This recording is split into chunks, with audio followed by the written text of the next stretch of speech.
Professore Giuseppe Puglisi, nella sua lunga carriera lei ha allenato molti rugbisti, tra questi un uomo sottoposto a terapia psichiatrica. Com'è stata questa esperienza? Chi è Roberto Catania?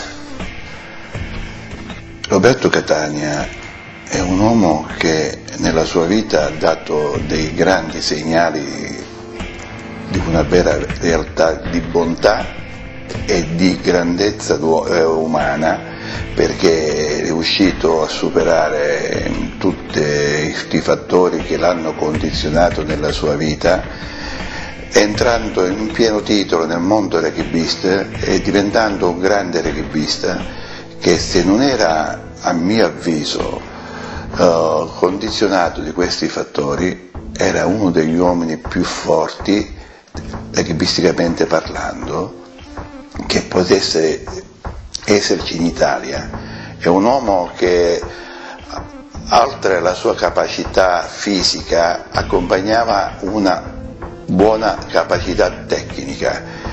È un ragazzo che è riuscito a superare tutte le sue problematiche che gli venivano incontro da quell'essere un attimino condizionato di questi fattori che, scusando la parola, abbiamo detto prima.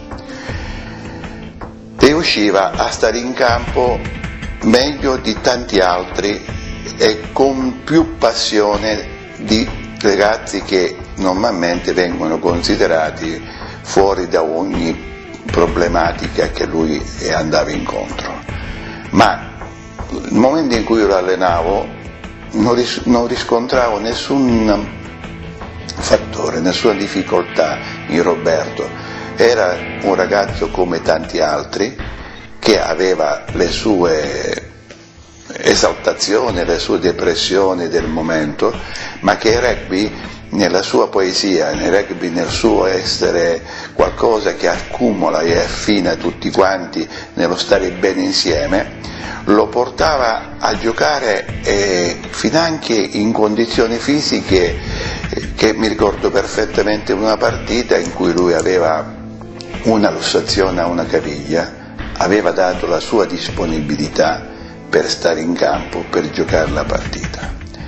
Questo per un attimo inquadrare il personaggio che stiamo cercando di vedere, perché Roberto non è altro che un uomo che nella vita ha avuto anche fortuna nella sua sfortuna, perché ha avuto la fortuna di incontrare una gran donna che lo ha accettato in tutto e per tutto, ha avuto la fortuna di avere una figlia che è bellissima e lui stravede per questa bambina che lo fa sentire al di sopra del mondo, ma nel mondo rugbista lui aveva capacità tecniche, poteva giocare in qualsiasi ruolo di tutto lo spero rugbistico.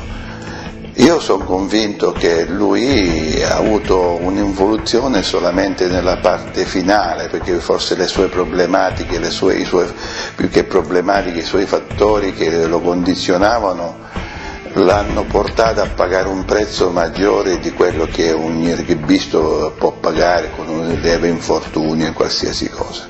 Ma lui riusciva a stare in campo bene, aveva capacità di stare bene insieme agli altri, aveva capacità di veramente di farsi rispettare e rispettare gli altri.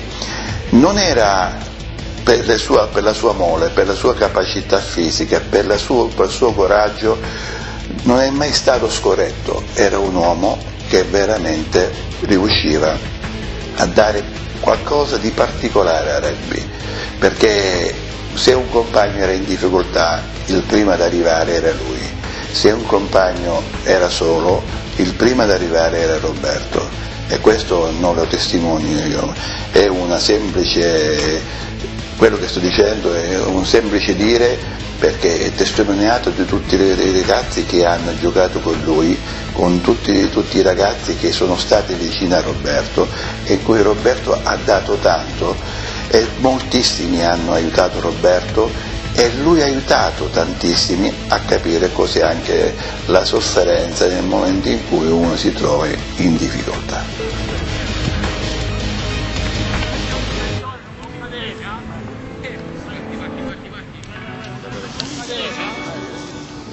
Roberto, come sei capitato qui? Da parecchi anni, dalla mia infanzia. Ho iniziato a frequentare questo campo dai miei 11 anni, per puro caso. Sono stato ricoverato per un piccolo problema di salute nel reparto pediatrico della cittadella. In pratica sono stato 2 mesi in coma per un'arancia, riprendendomi piano piano. Un'arancia avvelenata, trattata. Mi sono messo con mia mamma davanti ai vetri che si vedeva un fazzoletto di questo campo, così tranquillamente gli dico a mia mamma: mamma, ma posso tornare a giocare a pallone? Si pensava che non potevo fare più sport. Lei, stringendosi un po', dice sì certo. E allora mi sono fatto una promessa a me stesso: verrò a giocare in questo campo. Ho iniziato l'attività rugbistica nei miei 19 anni, dopo il militare. Per puro caso mi hanno portato qua degli amici di Carmelo Calderone, dove pian piano mi sono inserito, sono entrato in prima squadra e ho avuto molte soddisfazioni. Sono stato molto bene, tranquillo, mi hanno accettato sempre da amico, non da etichetta, con la maglietta, col numero, però da fratello. Tranquillamente ho passato tanti anni in questo campo, giocando, calpestando, rusolando, mi facendo di tutto. Mi ha aiutato tanto, perché la vita è come una partita, quello che sei in campo sei nella vita. Se sei un vincente vuoi superare qualsiasi problema, qualsiasi ostacolo ti trovi davanti, un giocatore, una malattia, un qualcosa, puoi sempre superare, c'è sempre la svolta. Per arrivare in meta si ci arriva, basta volerlo. Dico questo anche per tanti ragazzi che ho giocato anche in questo campo, che adesso non ci sono più, ragazzi Maccarone, Sciaratta, tanti di questi, non faccio tutti i nomi, non li cito.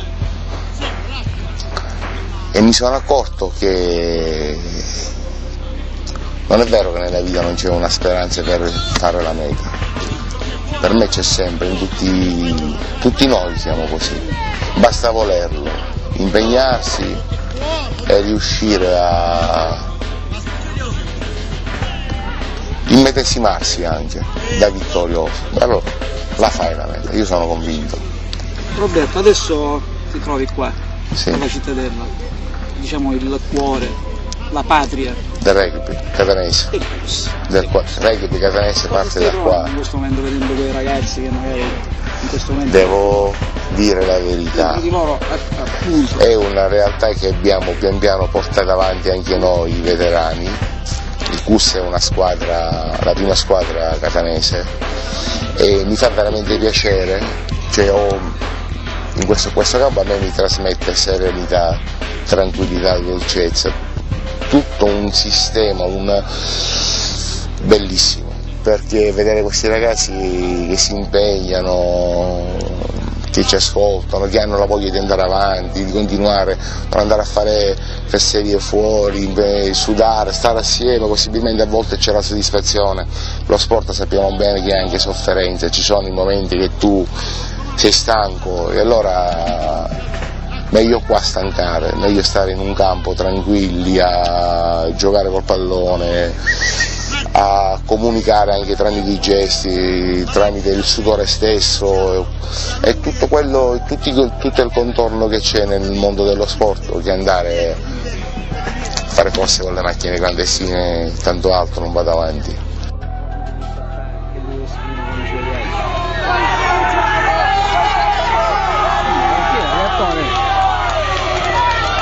Professore Puleo, chi era Roberto nel CUS Catania e chi è oggi Roberto nel CUS Catania?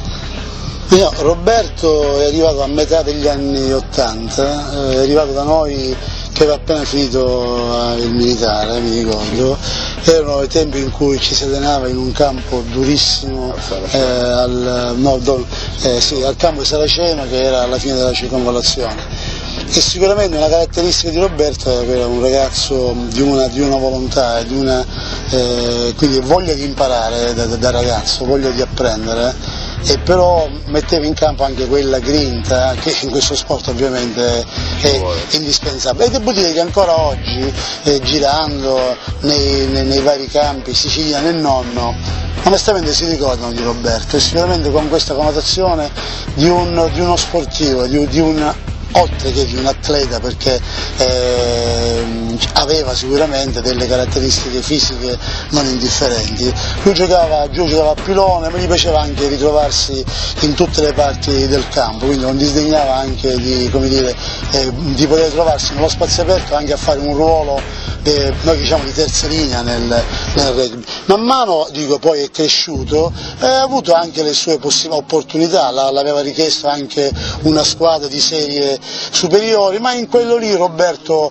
forse ha preferito anche restare nel suo club di appartenenza, che ovviamente è il Cus Catania, e quindi in questo c'è stato un momento di legame con la sua vecchia società. Roberto col Cus ha fatto diverse serie B di ottimo livello, poi man mano chiaramente le vicende della vita necessariamente portano, non è facile avere una continuità nello sport, perché i ragazzi, chi si laurea, chi si sposa, chi ha famiglia, però in questo lui, venendo anche a vedere le partite dei ragazzi di oggi, rimane sempre un cusino, perché viene con quella apparente semplicità, però con quella voglia e carica dei ragazzi quando si avvicina agli spogliatoi, quando sta con noi nel terzo tempo, e quindi è rimasto, nonostante il tempo, perché già parliamo di un bel po' di anni fa, sempre vicino al nostro ambiente.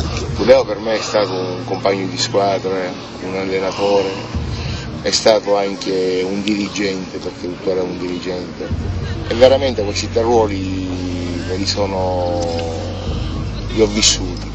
Da giocatore mi stimolava molto a frequentare il campo, da allenatore scommetteva su di me, mi metteva in squadra senza problemi. Il dirigente è la stessa cosa, si è comportato bene anche, però ricordi belli di Puleo ne ho tanti, molti, se non fosse stato per lui tante cose, questa realtà che ho vissuto per 20 anni non l'avrei avuta, perché i momenti di scoraggiamento ci sono sempre, lo sport è anche sofferenza, sappiamo a volte hai impegni, ti secchi, la caviglia è slogata, non puoi entrare in campo, sei piccolo, però tutto questo è stato superato. E voglio dire l'ultima cosa, io spesso e continuo, e Puleo lo sa, prima di andare a giocare la domenica andavo in chiesa a farmi anche la comunione. Mi è successo anche a Rendo una volta, ma tu sai, questo non lo sapevo. a Rendo siamo stati scendo, c'era una chiesa, vado a fare a comunicarmi, poi me ne sono salito perché io sempre ho questa Quindi il mio vero allenatore, diciamo. Quindi raggiungere la meta è anche un percorso di fede? Sì, non è tutto fine a se stesso, cioè qui non vedi così i ragazzi che vanno a casa, finisci tutto, qua c'è sempre un qualcosa che si elabora, si disegna, c'è tutto un retroscena anche. Quindi chi è il tuo vero allenatore? Possiamo dire lì sopra il mio allenatore, poi gli altri sono tutti compagni con di una percorso. maglia sola, di percorso, ma sempre con un cuore solo, una maglia sola.